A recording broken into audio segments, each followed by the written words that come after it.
My name is Andrii Horbal. I am a street artist, a gallery artist.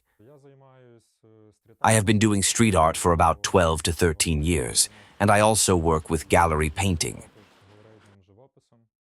Mainly, it is abstractionism, abstract touchism, and expressionism. Sometimes geometry.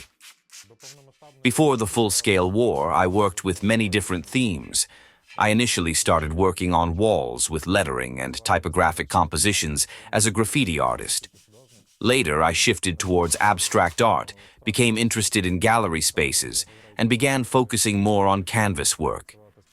After this, when the full-scale invasion began, I started working on documenting the strikes on cities where a large number of people died or where there was significant destruction, thus recording these events in Ukraine's history.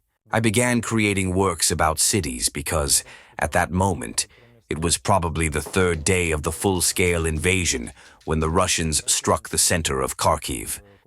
If I am not mistaken, the only thing I thought about at that moment was that I could depict the strike on Kharkiv on canvas.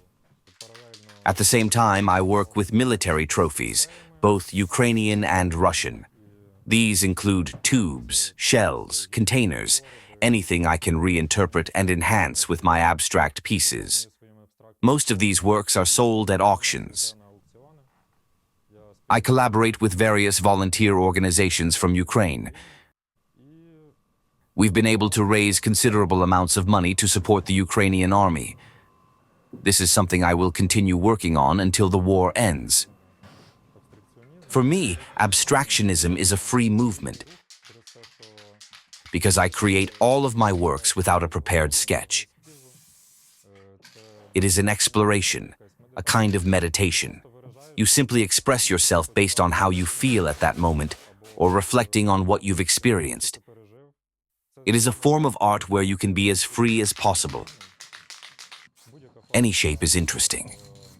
When I first began working with three-dimensional tubes, cylindrical shapes, I aimed to set a certain direction and follow it by spiraling the form, moving along with it, so that when you rotate the object, you could observe continuous motion from all angles without interruption. Now, on the contrary, I am more interested in breaking the form of the object so that, in a way, it distorts the cylinder itself, making the perspective interesting from any side and allowing it to be viewed or filmed from different angles. You can flip it, rotate it, or lay it down, rather than keeping it in a static position where it only spins around its axis.